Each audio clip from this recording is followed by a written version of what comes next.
Welcome to the channel, guys.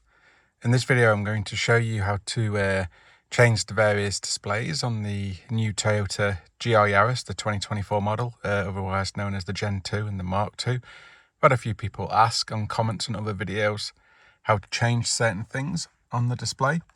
I apologise for the wide angle view, but I wanted to get in so you can see what my hands are doing, etc, etc. So the car's not running because no point in wasting petrol and polluting the atmosphere. So let's get on with it. So if you want to change what's either here, here, or here, you literally hold this OK button down and you'll see that come up. And now you can scroll up and down to change what's displayed on the center screen, or you can get into the settings menu or read any messages. So I like to have the shift position, but then if you scroll it with these buttons here, left or right, you can then also get onto these menus as well. So on the left hand side, you can have what I think is very important. It tells you the temperature of your engine and water temperature, oil and water. You got your boost gauge, you can leave it blank. You got your fuel economy gauge, which I guess if you're on the motorway, you can try to hypermile it. You've got your compass navigation. You've got your audio, and then back to the gauges. So we then go to the right hand screen. There are some options there. So you've got trip A and trip B. Trip A and B. Your car's properly running now. We're up to 725 miles. So yeah, if I literally, so up to 720 miles running, there is a full review coming very shortly on the channel. You got your tyre pressure one as well. You got your all-wheel drive, so they light up depending on where the power's going. Again, you can move them from one to, you can add them on either side. It's up to yourself. You got your boost gauge.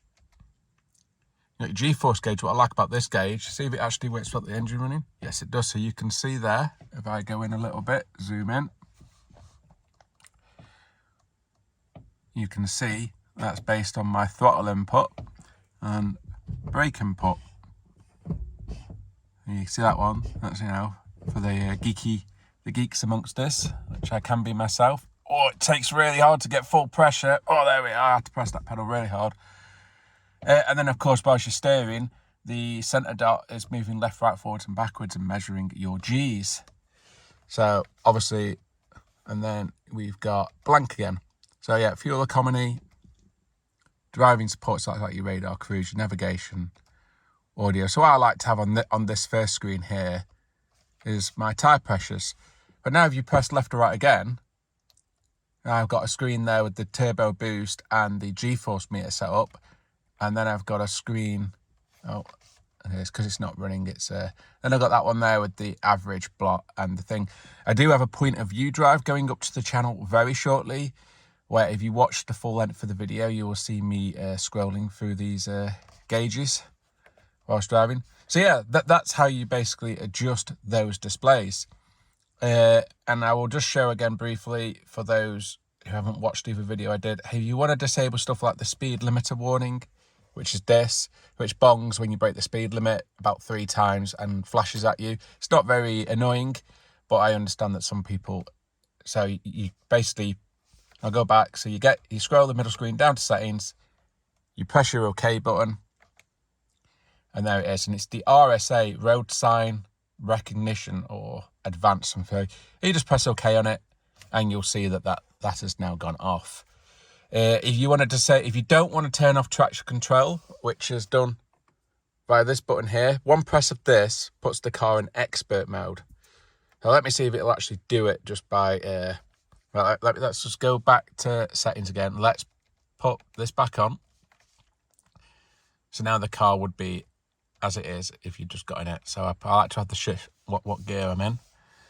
Right, so one press of the traction control button. Yeah, let's just do that again because I like to also drive in sport or custom. So you notice that my gauges don't change because I've locked into the traditional circular gauge. I prefer it to the one that goes across the top. I'll also very briefly show you do that in this video again. So now I'm in custom, which is steering in sport and powertrain in normal. It doesn't affect the horsepower, it's just affecting your throttle pedal. What it basically does, it gives you more throttle from pressing the pedal less, which I actually don't like. I like the pedal to be quite a linear feeling pedal. So now we press traction control off, you'll see lots of lights. Now we're in the more custom mode, and you know, you can press track as well. Now that makes no difference.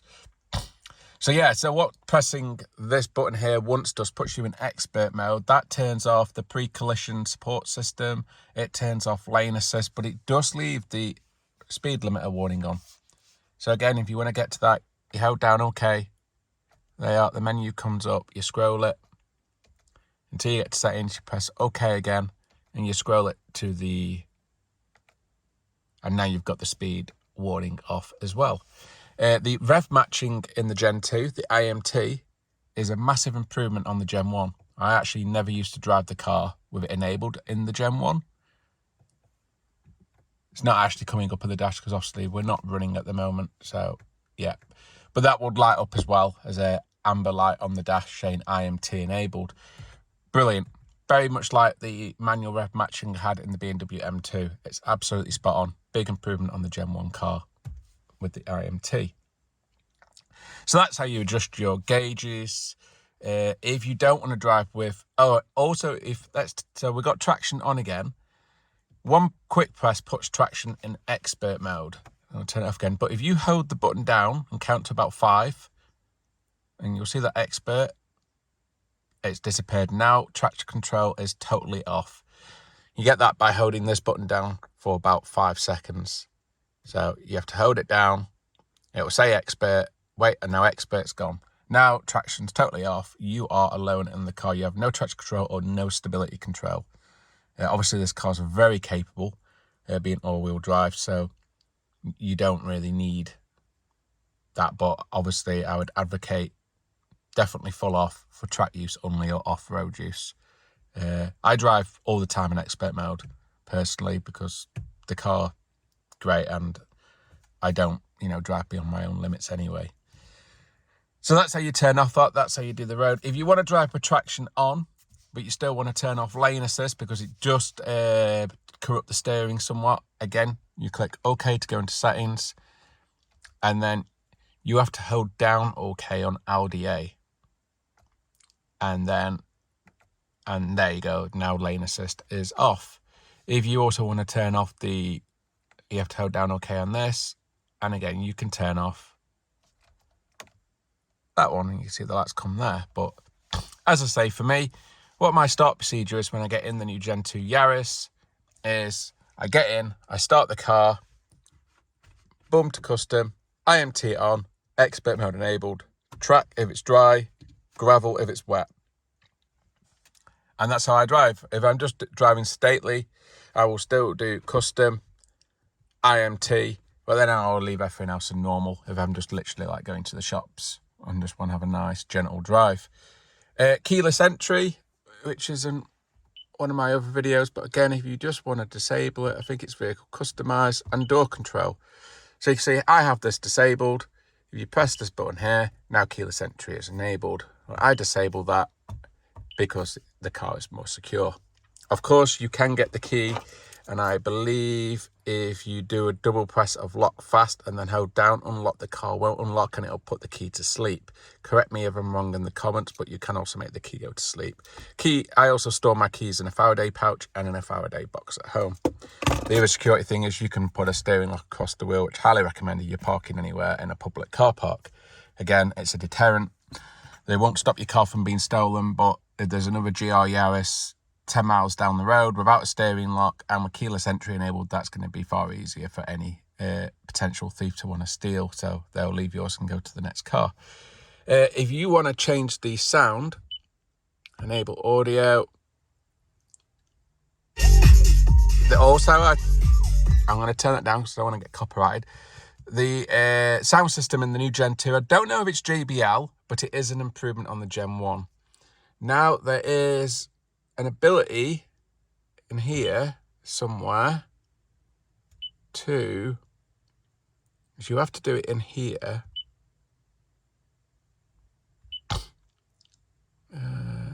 Music. No. Now it's going to change the station.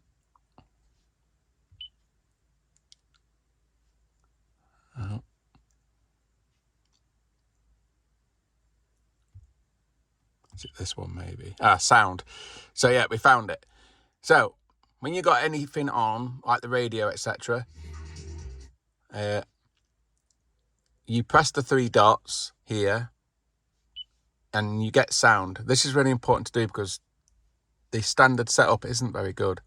Press sound and you can see here I've done treble on +1, mid on +1 and bass on +4, leaving it in the middle. The sound quality is greatly improved, and I say it's also the sound system. We did the speaker upgrade in our Gen 1, which improved the sound a bit. The sound in the Gen 2 is on a par with that aftermarket upgrade we did, and again, maybe actually slightly better. This system is, I think it's now, for me, some people comment on the video, it's not that responsive. I mean, I don't know what really people expect in a car infotainment system. You know, it's not a RTX 4090 crazy powered gaming PC. It's just, for me, I think this is quite responsive enough. You like when I change things. It's more than adequate for what I expect in a car. You know, more than adequate.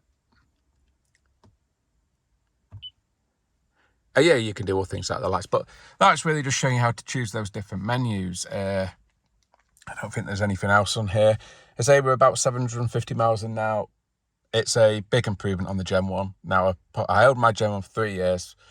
I didn't really fall in love with it, but I won't deny it was a great car, but I just didn't really fall in love with it. I felt the steering was numb. And though it was very capable, it felt a bit floaty at times. This car's a lot more locked down. The steering feel in sport mode is literally incredible. It reminds me of my old 997 Porsche Carrera S. Got great feeling. You could mistake it for hydraulic right now. They've definitely made good improvements. But let's not digress. There is a full review coming of the car and a point of view video of driving the car on one of my favourite roads in Wales. But that's just how to customise those menus, really. You can go in there. Out. Yeah, that's okay, thanks. Yeah, the engine's not running anyway, but yeah, obviously anybody who owns GR Yaris, it tells you to keep it steady until you fill it to temp. What I do, I keep the revs under 3,000 RPM until my oil temperature is over 80 degrees, at which point I'll start to like push them towards 4,000. And once I'm over 90 degrees, that's the green light for me. Just to go, yeah, I also like that as well. You can actually put the map in the middle screen too. Let's see, and I say you can have your adaptive cruise control there, your shift position, you leave it blank, which makes the speedo ever slightly bigger.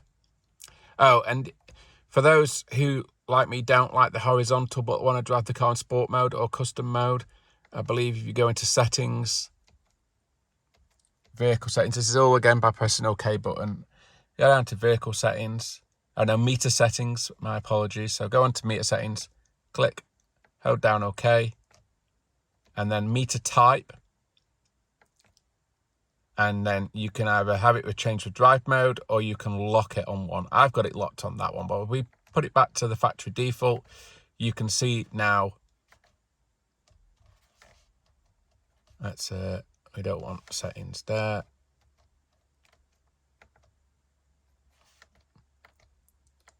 So now if we go to sport, will keep it in. If we go to normal, you get that one back. You go to eco, it goes on that one. So that's what sport looks like. So I am not that keen on it, if I'm honest. So I like to obviously lock the meter. You have to hold down OK on this. And I like to lock it on that. And then if you look here, you can change it to obviously your MPG.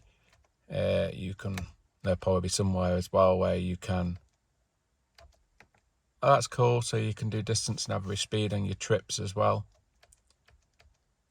It's got a peak rev. You can have trip average or total average. We'll go on that actually. So our total average in the 750 miles we've done is just under 26 miles to the gallon. It's not really that bad, that. Drive info. That'll probably, oh no. Trip A items, so yeah, I say you can pop-up display. So there's other things that you can have the display pop up for, or you can turn off. Language and units. Rev indicator, I think you can actually, you can lower your rev setting if you want. So the car revs to about 7,000 or 7,200. It's exactly the same as the Gen 1. It's really cool. You'll see it in the point of view video. The gauge is really cool. It flashes amber when you go over 6.5, and it flashes red at 7. And of course, if you wanted to, you could change this. If you want to make it flash a bit earlier at you, you can. And I guess that will then, no, not saved it. How do I save? Press OK. There we go. That's saved it. So you press OK on it. So yeah, that's the, I love the dash. Absolutely love it. Dash is brilliant. And that, it's, for me,